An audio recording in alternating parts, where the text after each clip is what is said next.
Hi there, this is Marvin from Project Wizards, and today I'd like to show you our brand new software, AsciiDoc Studio.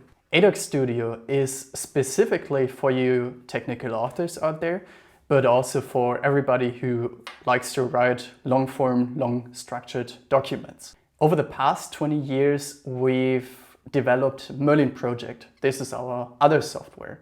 And during that time, obviously, we also had to write a lot of documentation to explain our software to you, the customers. Over those years, we've tried many different tools to write the documentation for us. So we started with MS Word, like probably everybody has, and we realized that the software simply couldn't cope with the length of the documents. So we had to switch. Then we switched to LaTeX, for example, but it was truly a lot to learn. Everybody who has started with LaTeX knows that it has a really steep learning curve, and not everybody in our team was happy to start learning LaTeX. So only a few people knew how to work this language, this markup language. And once these people were no longer in our company, we lost the knowledge about it. So maintaining the document became impossible. So we had to switch again. Then we switched to Markdown, and over there we realized that a lot of functionality is simply missing in that tool without using a lot of different dialects and flavors. So yet again we had to switch. Then some years ago, one of our colleagues discovered AsciiDoc for us. A super elegant and powerful tool. However, before our solution, we had to always use the terminal to convert the files from a standard text file into HTML and PDF. So we finally decided, hey, this can be easier, this can be better. This is what AsciiDoc Studio is all about. And today I'd like to show you our brand new software. So let's jump right into the software. So this is the application window for AsciiDoc Studio. You can see on the left-hand side, there's the sidebar. Then you have the editor view over here. And now on the right-hand side, you see the preview. The editor is basically where you type your text, and the preview will then automatically convert it into HTML or PDF based on the presets you've set for the preview. So let's start writing. The first thing that we need is obviously a heading. I type it by typing a single equal sign for the title of the document. Then adding another equal sign would yield me a heading of the second level. And so on. For example, 3 equal signs is then a heading of the third level. Next up I want to write is a paragraph, and in order to do so, I simply start writing. This is some lorem ipsum text, not a function from AsciiDoc Studio, but basically the text replacement in Apple itself to have some content in our document. So what else do we need in our document? How about a list of items? You know, sometimes you don't want to have a long flowing text, but you really want to narrow it down to the key elements, and a list is a good way to show that. So therefore I'm typing 1 asterisk and write my list item number 1. Then I hit enter, and automatically I can see that it suggests me to add another list item. So this is what I'm doing, list item number 2. Also what we can do is, if I press enter again and hit the tab key, is to indent a list item. So now I have a list item of the second order, for example. And if I want to outdent, I simply hit Shift and Tab, and it outdents the list automatically for me. So list item number 3. The second type of lists that we can do are ordered lists, so numbered lists, for example. For this, we simply hit on the dot and write our list item number 1, list item number 2, and so on. The same tip with indenting and outdenting also works for numbered lists, obviously. So that should be all for the lists for now. What else can we do? We can also set, for example, images. And for this, let me go into About AsciiDoc Studio, copy the image, close our window, and hit Command V to insert the image. Name, format, and so on looks good. So I hit enter and I get the image directly in our project. The image itself is fine, but I don't like how it's formatted as of now. So I want to align it in the center. I want to have it a bit smaller, but the problem is I'm still a complete newbie to AsciiDoc. I don't know how to basically work the syntax. And for this case, we've got a super cool feature, which is the adoc coach. So what is the adoc coach? Basically, the adoc coach is a completion menu. It allows you to understand the AsciiDoc syntax without browsing forums, internet threads, and so on for hours, because it's directly built into our software. Simply what you have to do is hit the escape key, and directly at your cursor, you can see all the different options of syntax elements that are currently possible at that exact position. It suggests different elements and it also explains them, so you know what it is and how to use it for later references as well. So let's do it with the image. In these square brackets, we can normally enter the parameters. So over here, I simply hit the escape key and you can see the adoc coach popping off. What I now do is go up and down with the arrow keys through the list until I find elements that I want to integrate. So for example, I wanted, as I said, reduce the size. That is done, for example, with the parameter width. I hit on enter and I type in the size in pixels. So let's say 200 pixels for now. It's a bit smaller. Maybe to make it a bit more obvious, let's go with 100 pixels. So you can see it immediately changes the size. Now I said I wanted to align the image in the center. So extra parameters can be added by entering a comma, and then already adoc coach is popping up again. And I see the first instance is align center. That's exactly what I want. And you can directly see in the preview, our image is now perfectly aligned in the center of the preview. So that's it for images.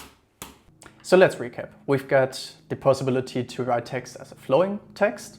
We can use bullet points, or, and this is a new feature I'd like to show you now, we can highlight specific pieces of information that are truly important for the user to know. So for example, when there's a warning or a tip or a special note that you really want to stand out from the rest of the text, this is where Admonitions, our new feature, come into play. And this is exactly how you do them. So once again, we can learn the 5 different built-in Admonitions by heart, or what we do now is to simply ask our adoc coach again. So click on the escape key and you can see the first instance is already the admonition. Now you get a few different questions. So is it a short form? Is it a single paragraph or a multi-paragraph admonition? But let's ignore this for now. It simply just decides the syntax for us. Short form is fine for us. And now we got the 5 different admonitions, as I've said before. We've got caution, important, note, tip, and warning. So what do we want today? Let's go with a warning. Now I can enter the text, which is, for example, this is our super important warning. And you can see in the preview that there's a big warning font, and then you've got this text to the right of it. Now, having the text warning stated in the preview is okay, I would say. But a lot of people are rather visually focused. So how about we add an icon there?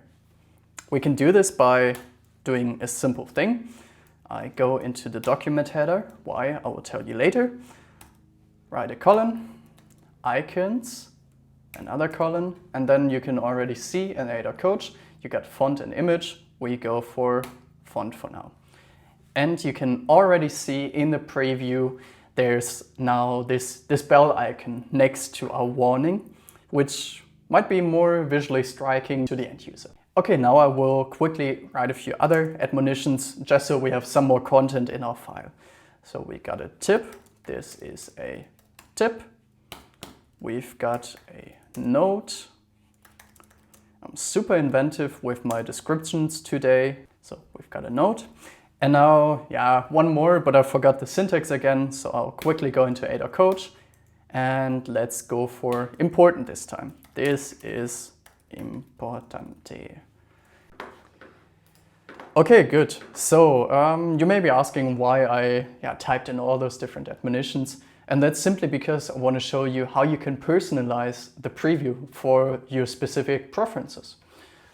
Over here in the top right-hand corner, you see this eye icon. There's an arrow next to it, and it allows you to change the product style, the way of how the preview is looking.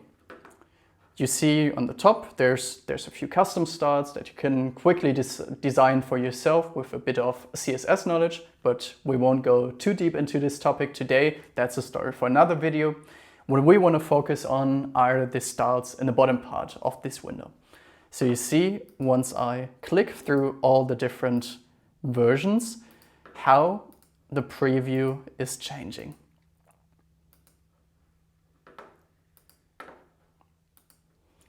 Another really cool feature is that you can set so-called attributes.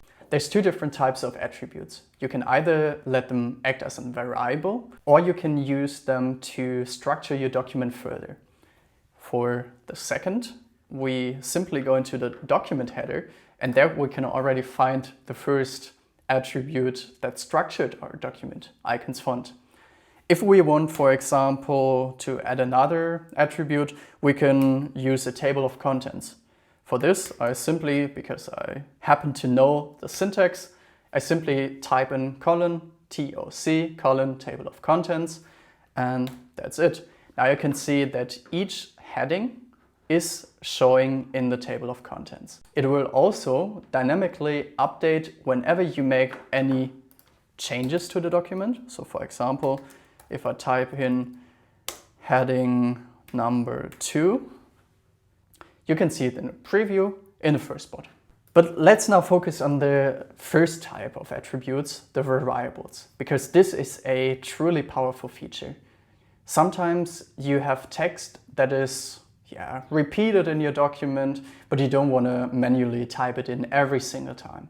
That can be the case, for example, for version numbers of your software.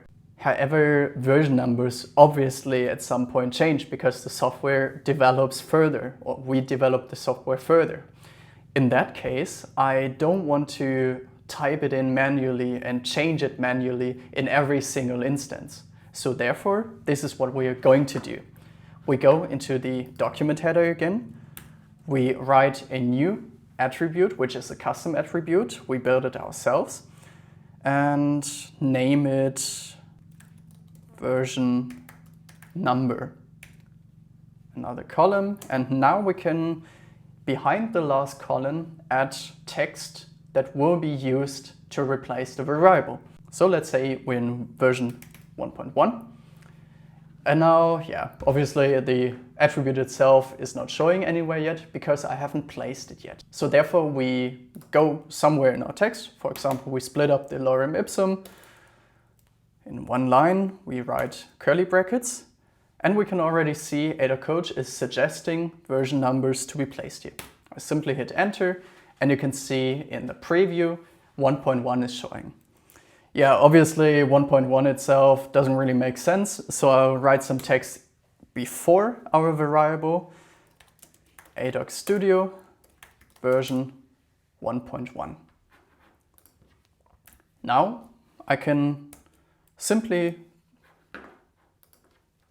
place the variable wherever I want, how many times I want, it doesn't matter. It will always be the same as it is in the definition.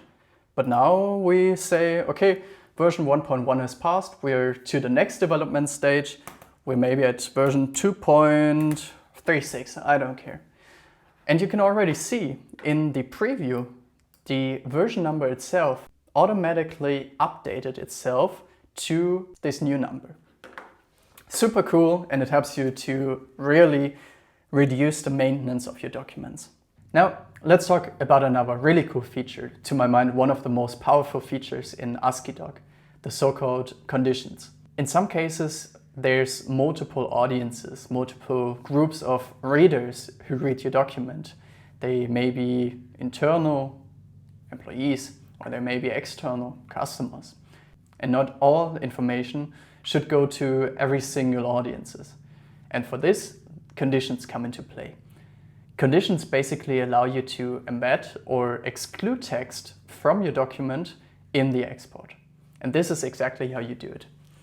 So, first thing we want to do is learn the syntax, as always. I click on Escape, and I know that it's called condition, so I write C-O-N-D, and I already get the suggestion condition in the first place. Now to ask me a few questions again. Do we have an attribute comparison? Is the attribute defined or is it not defined? In this case, we want to say that an export only happens when a certain attribute that we set ourselves is defined. So we click on attribute defined, and it's going to be more than one line, so we say multi-line. In this case, I want to call it financials because we want to talk about financials, and this is a rather sensitive topic, so we don't want every customer to have it, for example. Now I can see there's a if-def syntax element and an end-if. And in between those lines, I will now add the text that is only going to be embedded in our document, in our exports, if the attribute is active.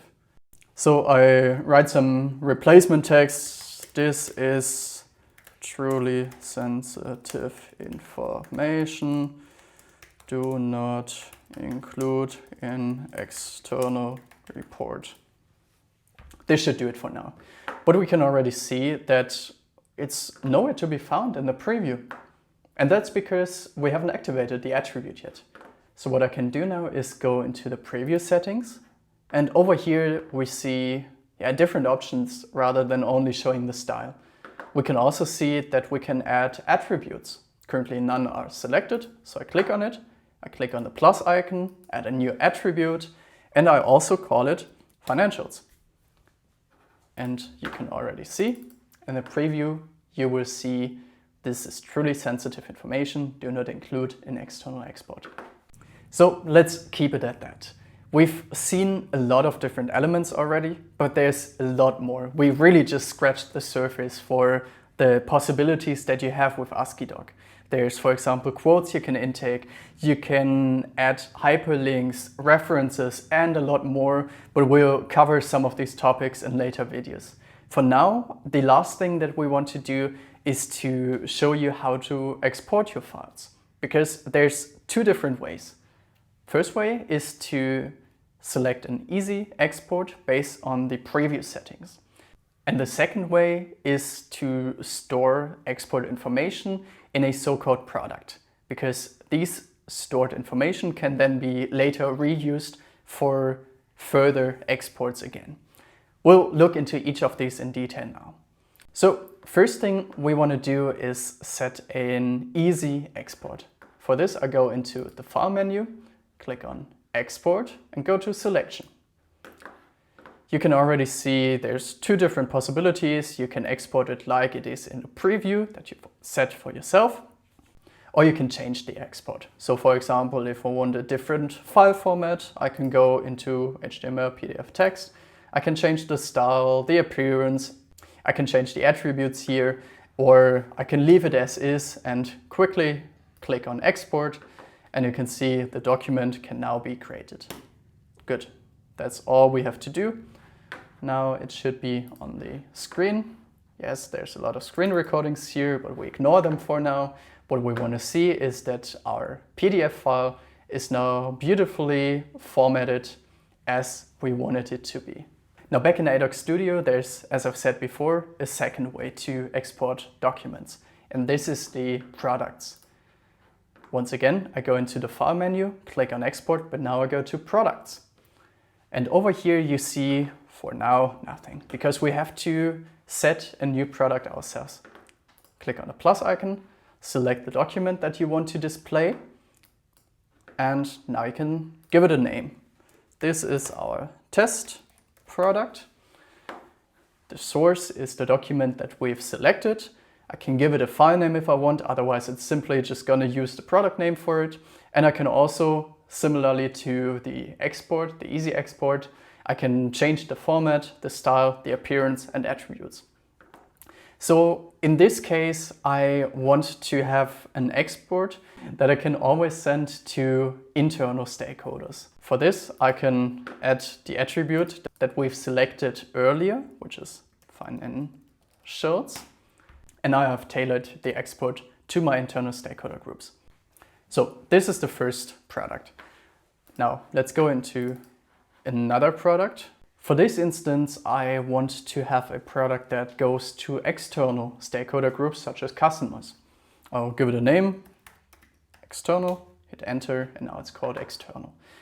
To differentiate it a bit more, I'm going to change the format to PDF, change the style to fancy, for example, and that's it.